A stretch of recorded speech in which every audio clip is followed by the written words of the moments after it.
Madaamin koo har'aa buna danfistu malee naan jettee boqqoollollee naa bittee fiddee akkasitti boqqoolloo akaa'ee buna danfisee jechuudha. Mee waaqayyoo madaamii akkanaa isinii haa kennu. Isiniifillee madaamii akkanaa rabbi isinii haa kennu, waaqayyo isinii haa kennu dhugaa rabbi. Waaqayyo umrii kee haa dheeressuu naa jedhaanii mee hordoftoota kiyyashi madaamii tiyya tanaan jechuudha. Waaqayyo umrii teessee haa dheeressuudhaan boqqoolloo naa fiddee boqqoolloo jaalannaa. Akkasitti gisee qorsiifaa godhanna buna minatti dheeni itti meenna boqqoolloo naa fidde boqqoolloo asheeta jechuudha. Tuwaanan akaa'ee ka beektani gallayyaa irratti nakaa'ee jechuudha. Maa irratti akkooftee jechuu dandeessa gallayyaa yookiin baxamashaa irratti nakaa'ee jechuudha. Koottaa haadhuun bunni isin jiraa akkasitti kaasilaa ko'uma keenya jechuudha. Akkasittiin fataa jedhee dabarse jechuudha. Ashamaa akkam jirtu hordoftoota kabajamtoota chaanaala kootii. Kan biyya keessa kan biyya alaa bakka jirtu itti nageenya waaqayyo isin haa baay'atu akkam jirtu ani nagaa kooti galata waaqayyo isinillee baga nagaa taatan baga naa jiraattas jecha egaa hordoftoota kiyya kan warri immoo mana kiyyaafis haarawaa taatan sabiskiraaybii san godhaati maamila keenya ta'aati wanna gorsa garagaraa akkasuma immoo namaaf sagalee ta'uu gorsa garagaraa baqa wanta isin bashannansiisusi wanna barumsa isinii kennusi asirratti isinii dabarsaa sabboontun teechanii si qaroon teechanii miidiyaan kiyyaayuu qaroodha qaroo miidiyaa jedhama waan ta'eef baqa nama qaroometu miidiyaa kee kana dhaggeeffata jechuudha nama qaroome maaliif waan baay'ee irraa barattee qaroomuu dandeessaa jechuudha gorsa garaagaraa irraa barattee jechuudha. እና ያው ከመቃን ኮ ቡርቴስ ተው አኒ ሚዲያ ከስቲ መስጋፈደ ገሩ አኒ መቃን ኮ ብርቱካን ነምኒ ነቤተን ይጆለ ነቤተን ቤተኒ መቃን ኮ ለማሲፈኒ ፊ ብርቱካን ትጅራ ዋንተ አኒ ገሩ ቀሮ ሚዲያ ኤቲም ሙጋፈደ ጀቹዳ ተቆሞ ሲፈንቱ ቢዳ ቤተን ጀሌ ያዳለቹይ አከሱማ ለችረቱ ነጀጀቤ ሳይስን እንጀ ዋን በሩም ሰላዋ እራ በረተን ዋሰሙ ከቸን በሸነን ሲሱ እስኒ ደበርሱ ዳፍ ኢንተለቴቸን ቅጥሬንቴቸን abdi baka komsa guddan qaba jechuudha yoo isinis na jabeessitanii jechuudha ittaan sudaanikaa akkuma argaa jirtanii buna daffannee dhunyaarra jechuudha buna akkuma kiyaan gaara enna madaabii kootii immoo buuseen jira isheen buufattee deemte jechuudha irraa asheeta leeqxattee deemte jechuudha nyaatti isheenillee haga kiyyan jaalattu kaa jechuudha haga keenya nyaataniin beektanii nuti asheeta baaqilaa asheeta ataraa asheeta boqqoolloo waan baay'ee jaalannaa nuti waan baay'ee ijoollee gaxariiti waan ta'eef waan baay'ee jaalanna jechuudha waan jaalattu kana mee isin dharraasisu baay'ee dharraasisa jechuudha isinii galte waan barbaade waan shaakiltoota waan barbaade fidaa jennaan manaa fidu jechuudha kana akkasitti naa fidanii madaaminti jechuudha madaaminti immoo baay'ee nama gaariidha baay'ee nama garrameedha baay'ee nama baqa agar jedhee sitti mun danda'u jechuudha walumaa galatti inna kanaaf mee madaamiti yetalina bisa umrii si haadheerisuu jedhaati keessanillee waaqayyo madaamii kanaa sitti haa qabu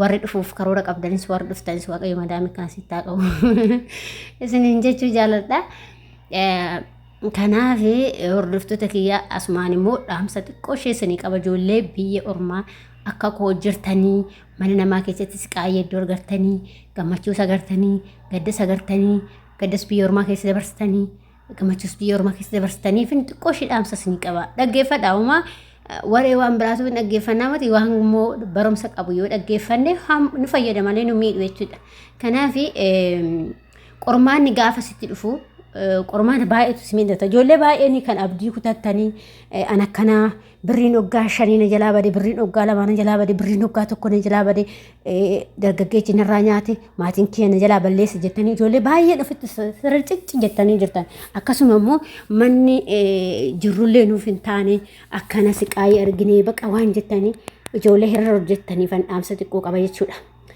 inni nama addunyaa kana irratti kan hin qormaatamne hin jiru kan qormaate mitumoo waan gaariitti illee ba'a sinigale qormaata gaafa qormaata bareedaa keessa dabarte qormaata sitti baate saka keessa dabarte waan bareedatti ba'uu dandeessaa iddoo gaarii ga'uu dandeessaa baqa waanuma hundaanuu qormaata sitti dhufu obsitee keessa darbuu qabda malee hiriira ofitti jechuu of jibbuu of baqa of saqaaca'uu birriin jalaa biddeettee of jibbuu waan akkasiisan of keessaa balleessaa isin jedha maaliif jechuun keessan hin oolu maaliif akkas nuun jettee jechuun keessan hin oolu wanta darbuuf jettanii lubbuu keessan irrattis faraduu hin deemina waan hunduu hin darba addunyaa irratti wanni hin dabarre hin jiru dhugaa isin jedha jechuudha. Waan hin dabarrin jiru. Hin dhaqqabda hundumaa. Waaqayyo gaafa guyyaa qaba waan sii dabarsan guyyaa qaba. Birriin tiyya badde jettee ofitti saqaayyeen. Waggaa ganaa tan hojjedhee dhabeettee ofitti saqaayyeen. An akkana jettee ofitti saqaayyeen. Famasliin jechuu barbaada jidduudhaan mucaan tokko dhufe jechuudha. Sagalee isaa seenee dhimballeesse. Wanta sitti dhufu hundaa qormaatuma sinitti dhufu hundaayyuu obsaan dabarsuu qabdan malee akkuma garaan nama ta'ee akkuma yookiin immoo namas laaltanii agartee namallee laaltee ebeeloo akkasii an akkasii jechuu hin qabdu. Jabaattee hojjechuudha. Jabaattee cimtee intala cimtuu taatee intala kaayyuu qabdu taatee namaaf fakkeenya ta'uu qabda. Hanga yoomiti nuti maal shamarran biyya Arabaa jechuudha nuti namaaf fakkeenya ta'uu qabna. Keessattuu ijoolleen mana madaamee jennu namaaf fakkeenya ta'uu qabna. Obsitee keessa dabartee galata waaqayyoo jette gaafa tokko sii darbitee atis akka namaatti biyya kee keessa galtee hojjettee waa hojjette seetti gammaduuf obsa qabaachuu qabda. Sii galee yoo obsa hin qabaanne ta'e immoo bifuma iddoo tokko gahuu hin dandeessan. Sii galee obsa si barbaachisa. Addunyaa kanarratti wanni hunduyyuu obsa si barbaachisa. Iddoo gaarii gahuudhaaf, nama gaarii ta'uudhaaf, waan gaarii dabarsuudhaaf, bakka waan gaarii hojjettee addunyaa har'aa darbuudhaaf illee obsa si barbaachisa jechuudha. Yoo obsa hin qabaanne gochuu hin dandeessu jechuudha. Kanaaf obsa qabaachuu waa hunduma nama caalchisaa jechuudha. Kanaaf obsa qabaadhaa, obsaatii dalagadhaa. Manni koonii sitti ulbaati obsii dalagi. Waa hunduma isaa keessa darbi. Maaliif gaafa keessa dabartu waan baay'ee guddaatti bahuu dandeessa. Iddoo guddaa gahuu dandeessa jechuudha. Abdiin kutinaa baqa. Walumaa galatti waan hojjettan tokkollee abdii an akkas hin ta'u jettee namni amma waggaa 2-3-4 hojjettanii amma lafan bitannee ganaa mana ijaarradhaa jettanii ofitti siqaqat jettan hin jirtan. Guutte ijoollee baay'eedha. Garuu akkas jechuun qabdan obboleewwan kee wanna isinii dhaamu keessa. Yoo hambade sanii miti baqa naan godha jedhii yaadi baqa. Kanaan deemti karaa kanaan yaala jedhiti cim jedhii of jabeessi waa sitti dhufe hundaaf jabeessaa ijoollee. Of jabeessa akka garaa nama ta'in ta'inaati of jabeessati keessa darbaa. Dhugaa isiniin jedha jechuudha. Ani biyya kana keessatti gadda lama dhagaye. Gadda lamatu na mudate garuu waa hunda isaa obsee tanan nan danda'a jedheetuun yaadayyuun beeku garuu nan obse waaqayyo immoo obsanaaf kenne nan obse. Bakka waan gootuun qabdu obsaanan dabarse jechuudha. Waa hundumaa gaddallee gammachuullee biyya kana keessatti obsaanan dabarse. Waa hundumaa doonatti ulfaatoo doon cannaqamu obsaan keessa darbe jechuudha. Sinii galee obsaanan keessa darbee agarraa gahee galata waaqayyo waa hundumaayyuu wanni sitti dhufu hunduu fatanaadha waan ta'eef wanni waaqayyo godhes immoo amin jettee fudhachuudha malee ofitti saqaayya'uun jireenya kee irratti dhiibbaa fidaa ofii keenyaallee sammuu keenya irratti illee dhiibbaa fidaa jechuudha. Kanaaf obsaatii dalagadhaa obboleewwan koo akka koo mana madaamii keessa jirtanii wanni akkasii ittiin dhagaamne birriin baddee wamma ta'eefillee haa ta'u bakka obsaa dalagaa obsadhaa dalagaatii borumoo itti baana waan ta'e waaqayyoon nu gargaaree wayitti baanee nullee akka namaatti boru dubbannee waaqayyo keenya galateeffanna jechuudha. Sinii galee kanaaf waa hundumaa sitti dhufu hundaa qormaata sitti dhufu hundaa obsaan dabarsee barana yoo ati fakkeenyaaf lafa hin bitannee ganaan ammaan booda immoo hojjedhee lafa bitadhaa itti hin dhaqqabda boleetti koo hin bitatta waan hin bitamin jiru. Fooqina ijaarsa seenaa hin ijaartaati karoora kaayyoo qabaattee nama obsa qabaattaan hin ijaarta. Sii galee mana ni ijaarradha jennaa hin ijaarratta. Lafa bitadha jennaa hin bitatta. Abdii dhakee bakka abdii godhadhu bakka ofitti amanamummaa qabaattee ati nama san amanamummaa qabaattee hojjette taanaan hin bitatta wanni hin bitanneef hin jiru jechuudha obboleewwan koo. Kanaaf wanni sitti dhufe hundumaayyuu obsaan dabarsii abdii godhadhu bakka namni ebeluu maallaan jedhaa ebeluu kasnaan jedhaa waggaa agasii taa'ee jettanii ofii saraceenaa.